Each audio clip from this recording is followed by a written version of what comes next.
What's up guys, Andy here, and this video specifically is pulled from the most recent live stream on this channel. Now I'm not going to do callouts like this at the beginning of every video, but this video specifically I wanted to let you all know that I am live streaming Tuesday and Thursday mornings talking about all of the same stuff that I talk about in the regularly scheduled content. So if you enjoy that, you enjoy my style of commentary in a little bit more of a laid back setting with some chat where you can contribute your ideas, your thoughts, or things that you want me to react to, definitely stop by the live streams. I'd appreciate it. That's it. Watch this video. I'll see you on the other side. Peace. You guys want to watch this? I don't know if we need to watch it, but we could watch it and we could say, you know, good or bad or sad or not. This is the never-ending nightmare of being a trans YouTuber, okay? If you saw the video from the other day, I have a lot of thoughts that I want to put out there about it. The reaction to it was honestly quite interesting, and not in the way that I think you would expect. So if you didn't watch the video is basically me saying that I've been struggling with mental health issues, something that I have not really made a secret over the last several years of my career, and that it's increasingly hard for me to live stream for a couple reasons. One of those reasons is because it's a live environment, people harass me quite a bit. They have full access to be able to do that in a way that other formats like YouTube videos, they do not have that kind of access. It's incredibly emotionally taxing to hide symptoms of depression. One of the things that I suffer from, which I'm sure this video will get I feel like this video might even get demonetized if I were to actually say it out loud. So I'll just put it on the screen. It is a symptom that causes my speech to slow. Involves slowing down of thought and a reduction of physical movements in an individual. It can cause a visible slowing of physical and emotional reactions, including speech and affect. Slow down, causes my emotional reactions to slow down. I also experience something called fibrofog, which is a symptom of fibromyalgia. Clarity is twice as common in people with fibromyalgia than in those with rheumatologic conditions, according to 2016. Forgetfulness, reduced ability to think quickly and efficiently, difficulty concentrating. Okay. Cool. Which makes it so it's harder for me to react as quickly as I would like to. And this has been often a thing that people have mocked me for consistently, even though these are things that I'm not making a conscious decision to do. So getting to the point of this video, I'm sure you saw the like to dislike ratio, which, again, thank you all so much for your support. It really does mean a lot to me. But it's kind of crazy how many hate watchers that I have. Like, people who go out of their way in order to... So this is the video she's referring to, and it has 20,000 views, and it probably went up a little bit. Let's say it's at 800 dislikes. I don't know. The dislike, if you ever use the dislike thing on YouTube, it doesn't actually like tell you how many true dislikes are on it. It uses a back end like calculator to guess based on like comments and stuff. It's like a little AI thing. This isn't like this isn't the worst like to dislike ratio. Like, the dislike ratio is not great. It's not like, wow, this is the most amazing thing in the world. But you're also talking about how you're not live streaming anymore for now. You're kind of like fabricating your own drama, and so even viewers who do like you, they're going to be upset. They're going to be like, well, why are you not live streaming anymore? To negatively engage with me, even when it has absolutely nothing to do with any of the things that they are supposedly upset about. I wanted to show you all like some of the absolutely deranged comments that were in the replies of this. And again, this is a video about mental health. This doesn't even have anything to do with trans people or trans issues whatsoever. People continuously try to bring it back to this point. My moderators cleaned up the comment section, so I don't have any of these comments to show you. But one of the ones that I saved down, like less than 3 minutes after the video went live, can really demonstrate how absolutely bizarre some of these comments were. This is someone who... If you leave, nobody would shed a tear and everybody would celebrate in unison. Kind of rude. That's this person's opinion. If you leave, nobody would shed a tear. There'd be people who are upset. And this person just saying leave, you know, they're like, you know, if you left, if you know what, maybe this is true. Nobody would actually shed a tear. People would be like, that sucks. But nobody's like gonna be crying. Nobody's doing like the the green shirt, like if Keffals got off the internet. That'd be my initial opinion, I think. Wah, wah, I'm a PDF file. Wah, wah, let me play victim and delete comments. Wah, wah. I mean, okay, this one here, I'm a PDF file, is incorrect. I don't know a lot. I don't have a ton of background lore knowledge on Keffals. There's been some questionable things. There's definitely some weird stuff that has happened in the past. However, I don't know about all of it. That being said, the deleting comment, playing victim and deleting comments, I do think is something Keffals has done before. Deleting the comments, I understand deleting mean comments. I understand not wanting to see them. The other thing is you could just not read your comment section. If you notice that the comments are trending to be more negative, that's what I do. If I ever have a video that, you know, hits like the algorithm, it's at like 2,000 or 3,000 views, and I notice that there's like negative comments, I will try to engage with stuff and be like, okay, let me try to figure out why people are upset about this. And then usually after a little while, once I figured it out, once I figure out why people are upset, maybe I got something wrong in a video or whatever, that happens, then I will say, okay, I think we're fine. I think I figured it out. I'm gonna turn the comments off. Or like not turn them off, but like, I'm just gonna stop reading them because I don't need to rehash the same problems that 7 people have or whatever. Who is openly saying that they hope that I unalive myself. I don't even understand like what drives a person to behave like this in the first place. I have unalive myself. They said if you leave, nobody would shed a tear. You're talking about how you're not streaming anymore. That's the connection I made. You're the one making the connection of unaliving. I'm sitting here thinking that this person is like, if you leave streaming. Now, again, I haven't watched the other video. Maybe there's more context in that other video where she says, you know, she uses the word leaving in context of unaliving. I don't 100% know that, but I read it as, you know, if you left, if you walked out the door and didn't stream again, nobody would cry. Never gone out of my way to dislike bomb a video of another creator or like leave negative comments in the replies. I try to focus on my own stuff and my own community. I don't get it. Now, I know what some of you are going to say. Kufel Clara, Oh my God. Sorrenti, Keffal. Why are you engaging with all of these hate comments? Stop engaging with the negativity. And it's like, I agree with you. Like, I couldn't even bring up most of these comments because I have my moderators remove most of the incredibly bigoted comments that I get on literally every single video I have ever uploaded to YouTube. But the reason why I wanted to show this in the first place was to talk about how much of an impact that has. It literally just is so nasty and such a pervasive part of my life, and there's nothing I can do about it. Like, if okay, wait a minute.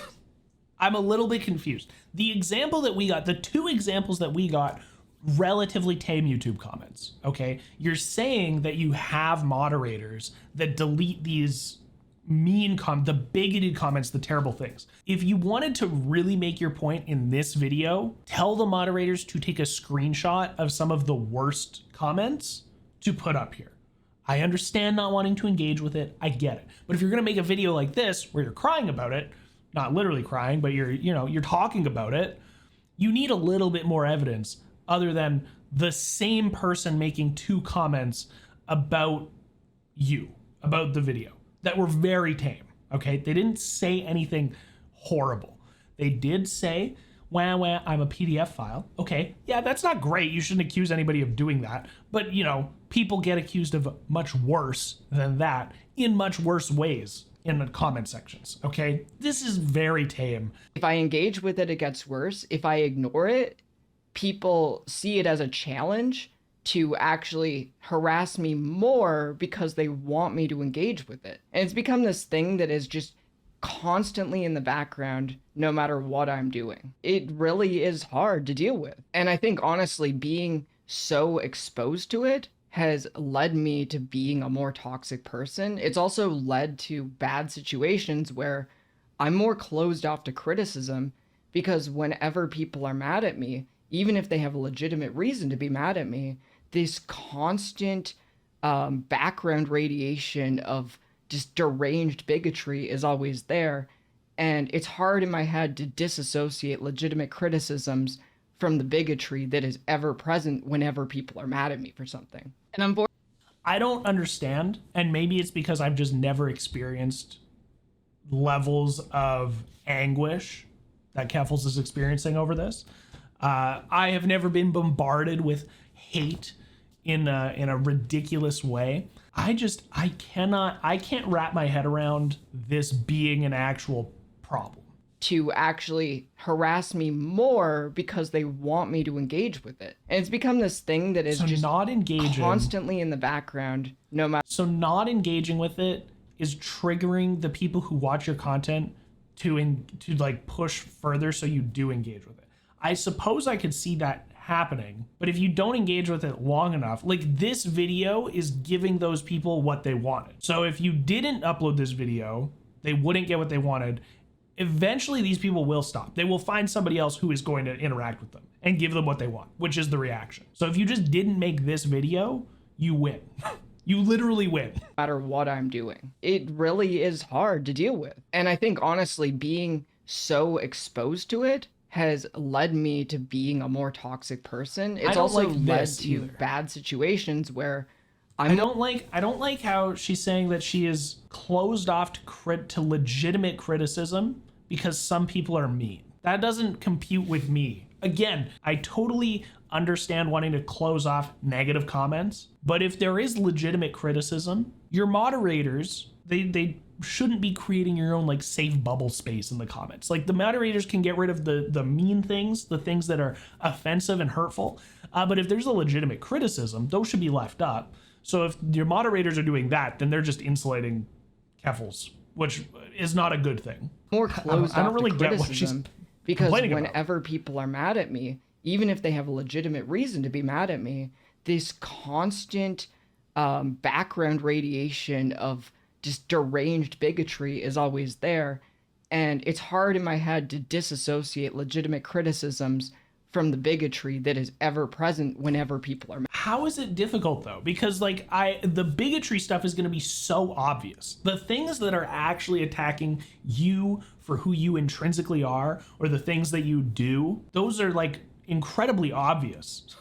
And the legitimate criticism should also be incredibly obvious. Like to not be able to, again, I've never been in the same headspace as Keffals. I can't understand how this cannot be compartmentalized, because the bigotry, there's literally like 4 words that can be associated with the bigotry side of stuff. And there's so many other things that can be said in legitimate criticism. Sometimes people on the internet are fucking shit at actually, putting together their words in a pleasant way. So I do understand how some people can, have legitimate criticism sprinkled in with some bigotry, but all in all, like it should be incredibly obvious, in my opinion, what is one and what is the other.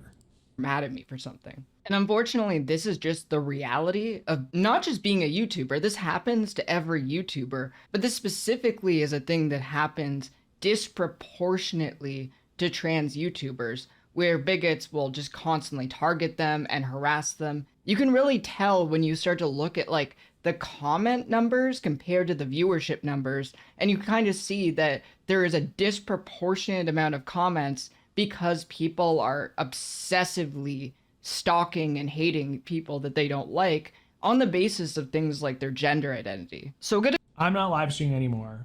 There's 400 comments on a 20,000 view video. That doesn't seem like ridiculous. Again, this is the video that she's referring to. Take a break. Things are rough right now. Glad you're getting help. Normally try to keep my empathy below the threshold, but it's hard. Frankly, on some occasions, don't care. I don't know. It's just too long. Float your boat.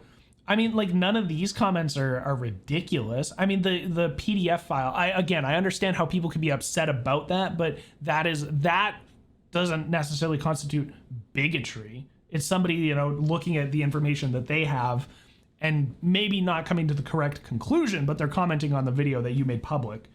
This video should have been you riding a... You missed an opportunity. This video should have been you riding a horse cock. Yo, that's funny. Okay, that's a funny comment right there. Nice voice, pretty cute. Thank you for being here. Thank you for being you.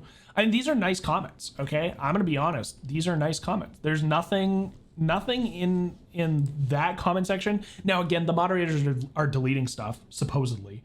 But the number of comments to the number of views doesn't seem ridiculous to me. Probably very average, if not maybe a little bit low. Like this video's got 9K views, under half as many views, and about half as many comments. So like comments seem pretty normal. Good example of this is, as a slopmeister myself who consumes quite a lot of slop, I was watching a recent Sunny V2 video on Nikocado avocado. So this video has 1.4 million views, and despite having 1.4 million views, it only has 2,347 comments. So for comparison, the video I put out called Vosh and the Hypocrisy of Ethan Klein got about 86,000 views and has 4,992 comments, and that was after my moderators removed over 2,000 explicitly transphobic comments. There's no way. Okay, they probably removed 2,000 comments. There's no way they were all actually transphobic. I just refuse to believe that. 80,000 views, that's like 4% of the viewers were making transphobic comments. I don't believe that. Any YouTuber who has more than 10,000 subscribers is going to receive negative comments. I've received negative comments. I have 900 subscribers, okay? Like, this isn't a new concept on the internet. There are going to be negative comments, okay? This is something we cannot avoid on the internet. I think one of the worst parts about it is that over the last 2 years, I've had people poke and prod me so much that they got me to react, which then creates a situation where people hated how I reacted to the harassment I was receiving, and I get harassed for my reaction to the harassment, creating this never-ending vitriolic cycle. But yeah, this... Do you know how that ends? Do you know how that ends? You stop reacting. Okay, I'm sorry. If you think that this is a cycle, you just stop, okay? You literally just need to not react anymore. And then people have nothing to attack. Just make the content you want to make. Make the content you want to make. Block out the negativity.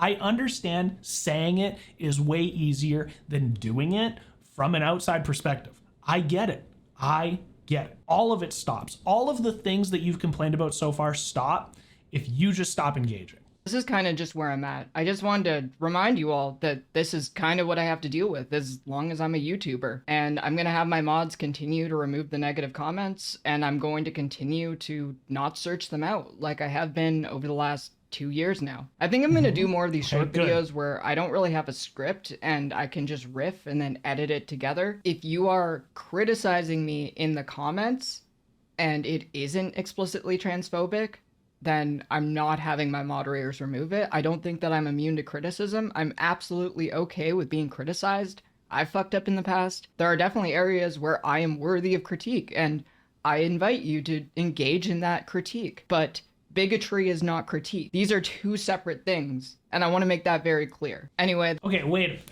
Early, like literally 40 seconds ago, like halfway through this video, you're like, I can't separate them. Bigotry and critique, the same in my brain. And now you're saying that they're clearly different. That right there is weird. You're 3 minutes in and you're like, I cannot disconnect them. They're the same thing to me. And then we look at it and it's like, okay, these are very clearly different things. If you do one, that's okay. If you do the other, I'm deleting it.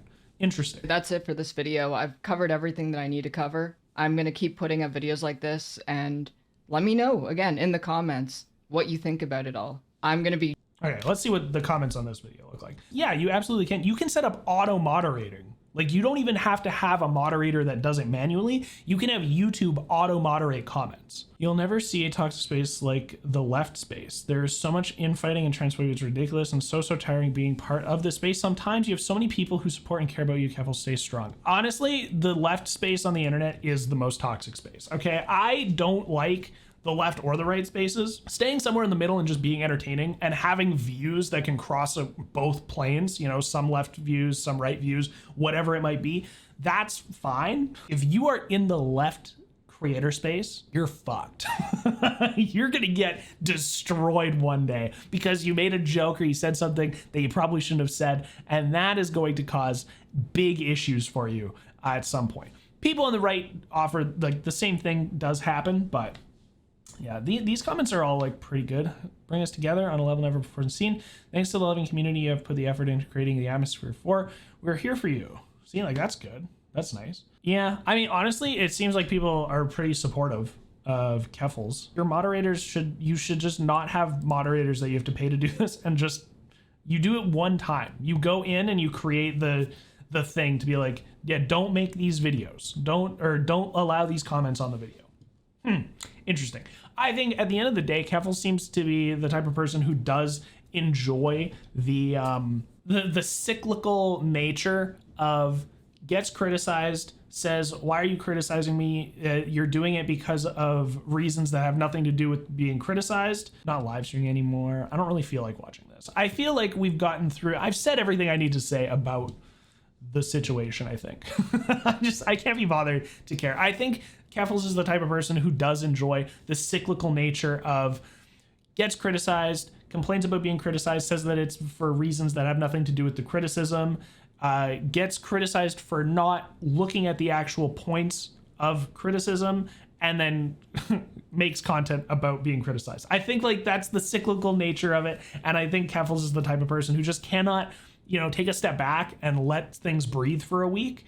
Something happens and there's the innate desire, the burning rage inside to make a video talking about it, which is fine. That's totally cool. But if you're gonna let it affect you in a negative way mentally, take a vacation. The best way to win any argument. True. You're wrong. No, I'm not. Are you attacking me because I'm a bearded white man?